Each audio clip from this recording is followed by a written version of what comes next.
Isa na namang masarap na recipe ang aking i-share sa inyo na siguradong magugustuhan ng buong pamilya. Ito ang potato and corn chowder, kaya tara simulan na natin ang pagluluto. Dito gagamit tayo ng isang lata ng Jolly Whole Kernels corn.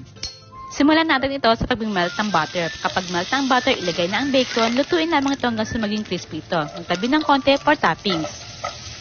Next, dapat magsusutay muna tayo ng onion. Pero dahil nalimutan ko ang onion, ihabol na lang natin.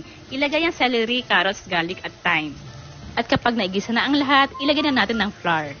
Haluin lang ito hanggang sa medyo maging brown na ito. Ibuhusan natin ng chicken broth, fresh milk. Ilagay na rin natin ng potatoes. Timplahan ng asin at paminta at hayaan itong kumulo. At kapag medyo luto na ang potatoes, ilagay na natin ng all-purpose cream. Ilalagay na rin natin ng Jolly Whole Kernels corn. I-mix lang ito mabuti at tutuin pa sa loob ng ilang minuto.